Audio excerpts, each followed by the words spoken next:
Bonjour, bonsoir, bienvenue à vous tous. Maintenant, je vais apprendre à nos enfants de la 9e année à résoudre sans problème une petite équation à une inconnue. À regarder ici, voici notre équation. Maintenant, c'est quoi une équation? Une équation, c'est une égalité dans laquelle il y a une inconnue à déterminer. Maintenant, à regarder ici, voici notre équation et voici donc notre symbole qui dit que nous avons là une équation. Et l'inconnu n'est autre que x. C'est x qu'il faut déterminer ici dans cette équation du premier degré à une inconnue. Maintenant, comment résoudre une équation du premier degré à une inconnue? La première étape qu'il faut faire, c'est qu'il faut commencer par regrouper les termes semblables. Maintenant, comment regrouper les termes semblables? Regardez ici, la première chose qu'on va faire, on va regrouper, d'accord? On va regrouper, n'est-ce pas, les termes semblables. Maintenant, d'abord, écoutez, quand dit-on que des termes sont semblables? Eh bien, des termes sont semblables s'ils ont, d'accord, même lettre et même exposant. Ou bien si ces termes-là ne diffèrent que par leur coefficient. Regardez ici, nous avons 3x qui est un terme, nous avons 5x qui est un terme. Maintenant, regardez, les coefficients sont différents, mais on a x, on a 1 comme exposant, on a 1 comme exposant. Donc, ces termes-là sont semblables, ils ne diffèrent que, n'est-ce pas, de leur exposant ici. Eh bien, nous allons regrouper ces termes semblables. Eh bien, on va les mettre d'un seul côté. Ordinairement, on les met au premier membre. Ici, premier membre, ici, deuxième membre. Donc, on va mettre les termes semblables au premier membre. Eh bien, nous allons garder 3x ici au premier membre. On ne va pas le changer. Donc, on va pas le déplacer. Maintenant, on va avoir ici 3x. D'accord? Maintenant, le terme 5x, on va transférer, n'est-ce pas, au premier membre, le terme 5x. Mais avant de transférer, on va garder son signe. Ici, nous avons un signe plus sous-entendu. Maintenant, quand on déplace un terme d'un membre à un autre, il faut le changer de signe. Maintenant, on a plus, on va le changer, on va dire ici c'est moins 5x. Maintenant, regardez, nous avons déjà les termes semblables de même côté au premier membre. Maintenant, ici 3, on appelle ça un terme constant au second membre. Ici 15, on appelle ça aussi un terme constant au premier membre. On va les mettre, n'est-ce pas, au second membre. Eh bien, à remarquer, on a plus 3 qui est déjà au second membre. On va garder plus 3 au second membre. D'accord, voici plus 3. Et puis 15 qui est au premier membre, on va le transférer au second membre. À remarquer ici, nous avons un plus sous-entendu. Et bien, qu'est-ce qu'on va faire? On va avoir là un moins 15. Ok, ça c'est la première étape, n'est-ce pas, dans l'équation. On regroupe tous les termes semblables. La deuxième étape, il faut commencer par réduire. Maintenant, nous allons faire là une réduction. On va appeler ça réduisons, d'accord, réduisons les termes semblables. D'accord?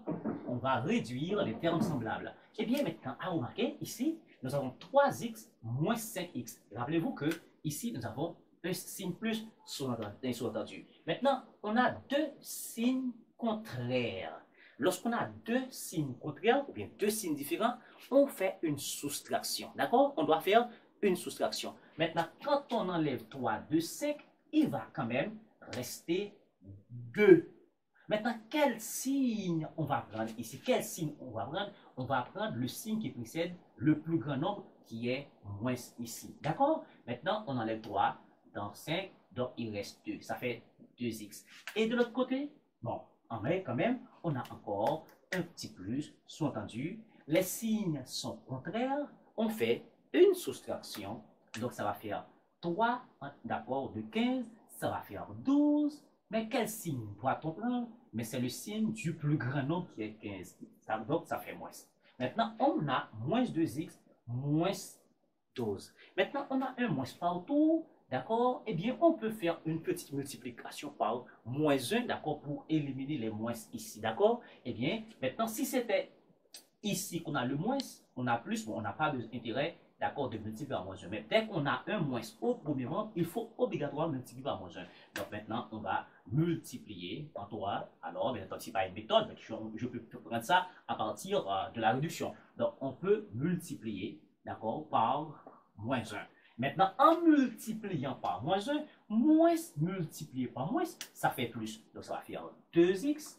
Moins multiplié par moins, ça va faire plus. Donc, ça va faire 12. Maintenant, il nous reste à trouver notre inconnu qui est x. Maintenant, on a 2 que je dois multiplier par x qui nous donne 12. Normalement, eh bien, x doit avoir une valeur fixe, cette valeur-là qu'on doit multiplier par 2 qui donne 12. Et bien nécessairement, maintenant, il faut isoler en 3, d'accord? Isolons, d'accord? Isolons, ou bien, on dit tirons la valeur de x, ou bien isolons x. Mais pour cela, qu'est-ce qu'on fait? On doit avoir x seulement, d'accord, la valeur qui vérifie l'équation. Qu'est-ce qu'on fait? On va dire tout simplement 2x divisé par 2 par le coefficient de 2x.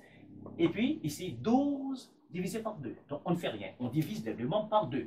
Eh bien, vous voyez, on simplifie par 2. Et bien on a x. Et 12 divisé par 2, ça fait exactement 6. Donc, d'accord, donc ici, x égale à 6. Voici donc la valeur, d'accord, de maintenant, la solution de notre équation est 6. Maintenant, est-ce qu'on peut vérifier véritablement que si on remplace x par 6 dans cette équation, on va avoir ça égal à ça? Parce que c'est une équation, le premier membre doit être égal au deuxième membre en remplaçant x par la valeur trouvée. Eh bien, on peut faire ça rapidement. À remarquer, on a 3x. C'est 3 multiplié par x. D'accord? Eh bien, ça va faire ici 3. Alors, on va d'abord 15 plus 3 fois 6. 3 fois 6, 3x. Donc, ça va faire 18. D'accord? 3 fois 6, 18. Égale 5 par x. 5 par x. X, c'est 6. 5 fois 6, ça va faire 30 plus 3. Eh bien, 15 plus 18, ça fait 33. Et puis 30 plus 3, ça fait 33. Et voilà, notre équation est vérifiée sans problème. Nous avons respecté à la lettre notre méthode. Eh bien, quand vous avez une équation du premier degré à résoudre, la première chose qu'il faut faire, il faut commencer par regrouper par tous les moyens possibles les termes semblables. La deuxième étape, il faut commencer par réduire les termes semblables. Et enfin, il faut isoler, d'accord, n'est-ce pas, x, la valeur exacte, d'accord, de l'inconnu ou de l'inconnu, n'est-ce pas, et remplacer, vérifier, et puis on souligne ou bien on encadre notre résultat. Merci beaucoup de suivre. Si cela vous a aidé, je vous invite à vous abonner, à liker et puis à partager pour tout le monde. Merci beaucoup de suivre.